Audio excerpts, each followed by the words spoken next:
Hello, in this video I'd like to share with you how I created some scatter terrain in the form of craters for your games of Warhammer 40,000 or Frostgrave or even bigger scale war games. All I'm going to use is, as usual, some waste material. So I'm using some corrugated cardboard from some Amazon boxes, and the only other materials that you'll need are some ready mix filler, a hot glue gun, and some cheap paint. The first thing I did was to decide how big I want the crater to be, and I thought the ideal size would be like a squad or a section of figures. So going on the assumption that if you're using 28mm figures, they're going to be in groups of 5. So I've drawn a template around 5 figures, and that's going to be the circumference of the crater. And I've just drawn another line on the outside of that, which we're going to cut out now. The other thing I've done to begin with is make a base for the whole thing. So this is going to be the full size of the model, and then the crater will sit inside that. The idea is I'm going to build up 3 layers of cardboard using concentric circles, so that we get a gradual incline around the edges, and then quite a deep centre, because ideally I'd like the sides of the crater to come up to about the figure's waist, and that would, in different rule systems, that would provide cover. So you'd be able to shoot over the top, but figures standing inside it would get some cover. So the first step is to cut this out. I'm going to cut out the middle section first. That's because the cardboard's a lot stronger while it's intact, and if I try to cut out the middle section of this circle when I've done the outside, it'll probably just collapse. It might collapse anyway, but we shall see.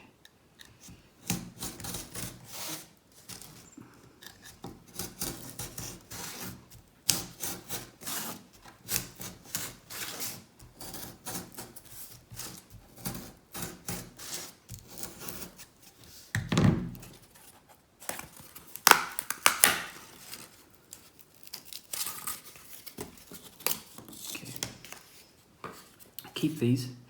We're going to use these in the next video.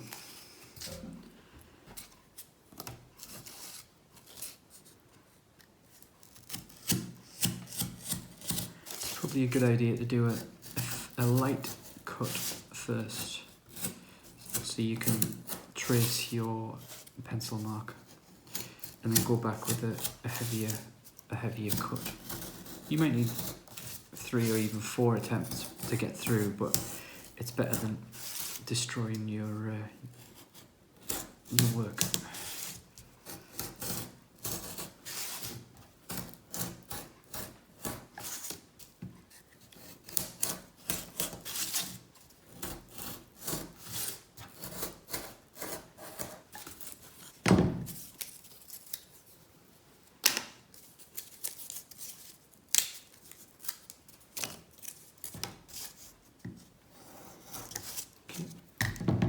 Now, I'm going to use this to figure out how big the next layer is going to be. So this is the centre of the crater. Just trace around that. This line here is the size of the base. So somewhere in between the two, I want this layer to sit, so we'll go there.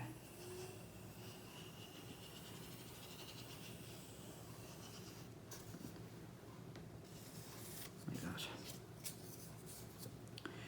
And this is the piece I'm gonna cut out.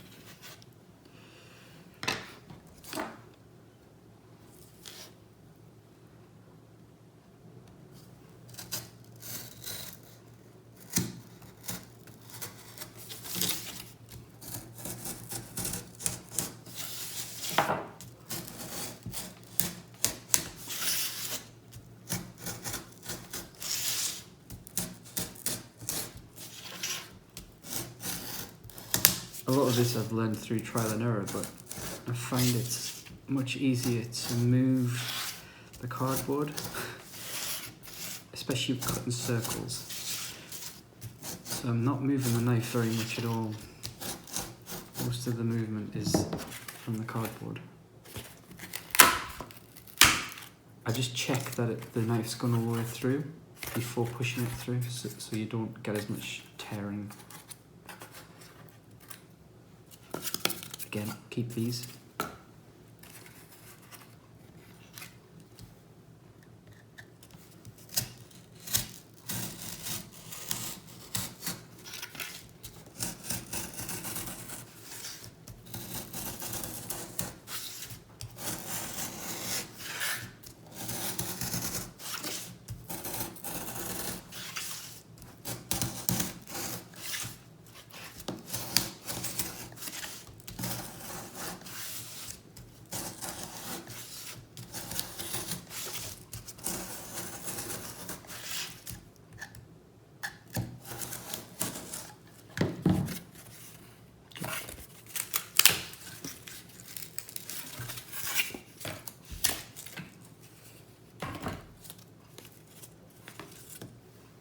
Now,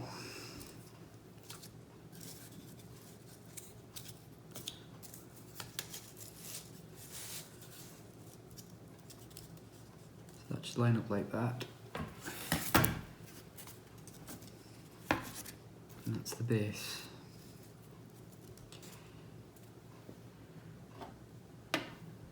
Right. The only other thing I'm going to do, I don't want it to be flat. I'd like one side of the crater to be higher than the other. So I've got this piece of cardboard here. I'm just going to trace which piece? That bit. Trace around this like this.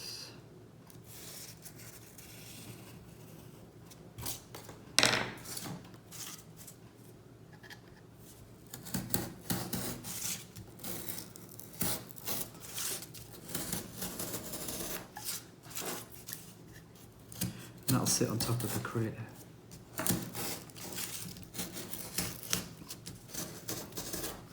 It probably won't make any difference in game terms, but it looks a bit better aesthetically. Otherwise it looks like a huge polo mint.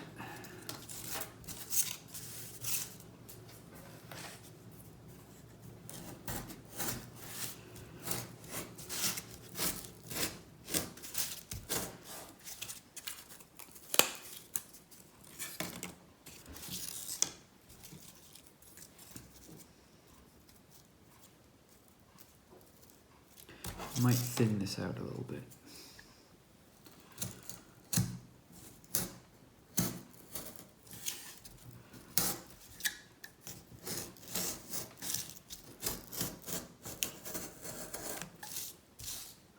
All of this is going to be covered in that ready mixed filler. So this is really just your skeleton. You can make any errors at this stage.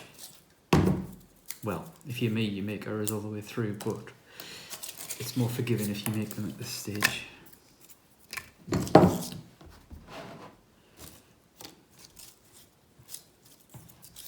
And we'll glue that on there. Yeah.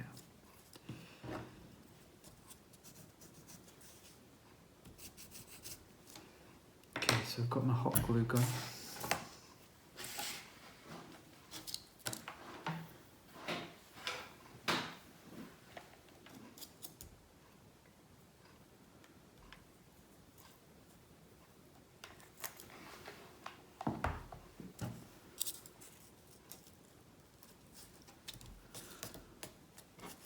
Like that.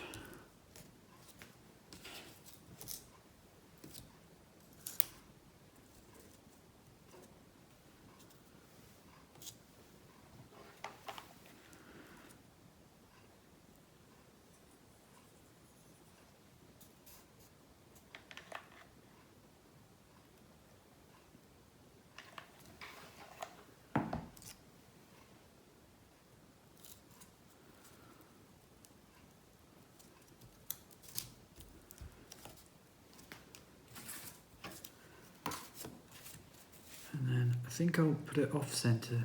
So there's more of a gradual incline on this side, and then this side where the raised part is on the top, that's a more sharp incline. So I'll just put a couple of marks so I know where this goes.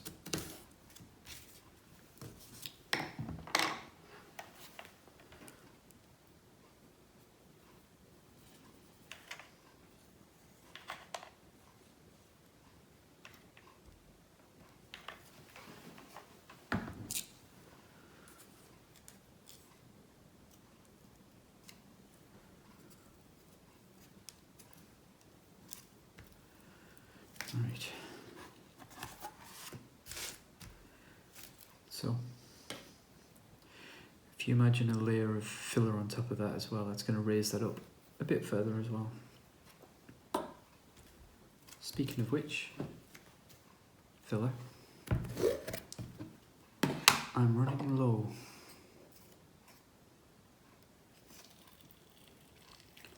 I think I said in an earlier video that I go through quite a lot of this. This is why.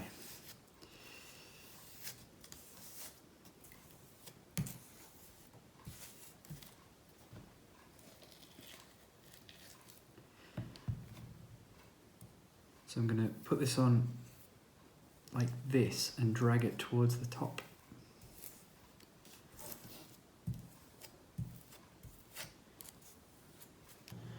Right, that's had, I don't know, about 3 or 4 hours to dry.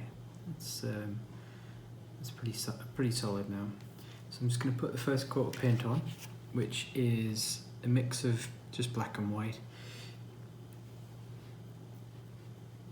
Let's see what colour we get.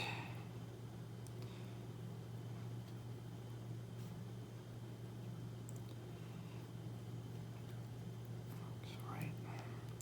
What I'm going to do after this, as ever, is just dry brush it with progressively lighter shades of grey, except for this part in the middle, which I'm going to leave dark.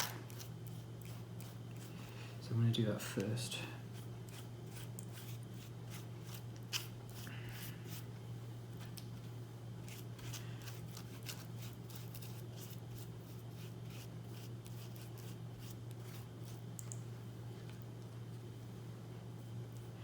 You just want a good thick coat of this.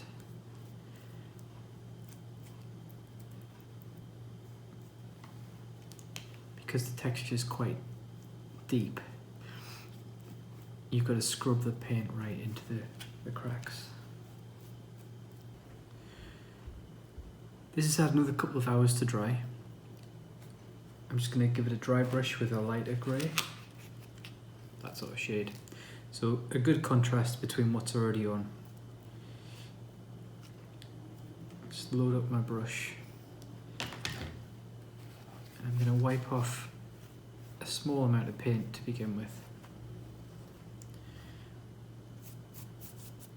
And just run that across.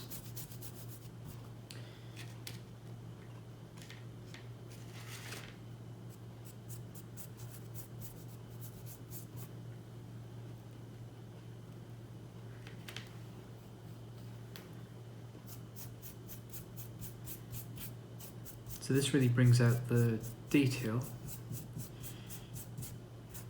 but in this instance I don't want this lighter shade to go into the recesses too much. That should help. If I can leave that dark, it should help trick the eye a bit more into thinking that that's a very deep hole, because essentially the whole project is to convince yourself that this is deep. But actually, obviously, you're putting something on a flat table. So the whole exercise is to deceive the eye.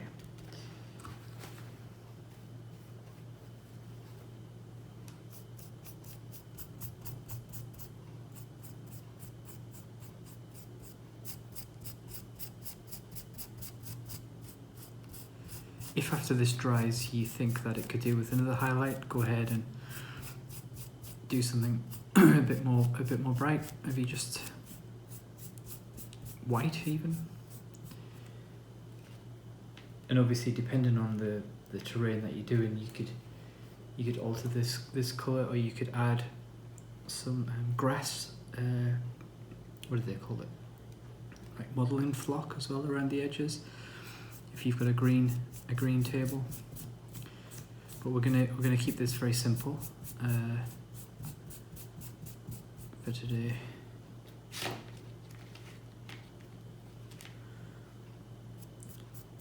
Essentially, that's it for this project. It's really simple. Quite a useful piece of terrain. It could double up as a hill as well. If you're doing an urban table like I'm doing, you might not want to put hills on there. So this is a good way of getting some height while still retaining the theme.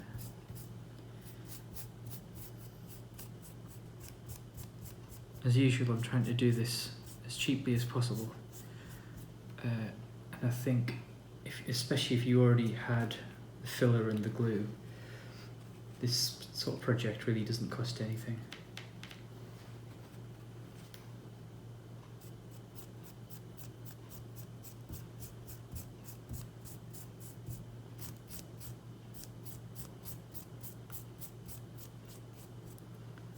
I'm just going to put a bit on the inside of the rim, so that there's a bit of a transition.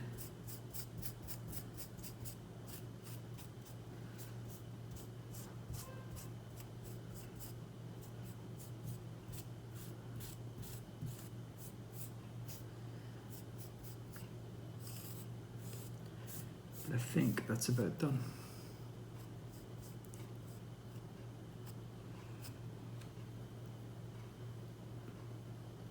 If you enjoyed the video, please like and subscribe. That'd be really useful. If you've got any comments, leave them below. If you have any ideas for some future videos, let me know. And thanks for watching.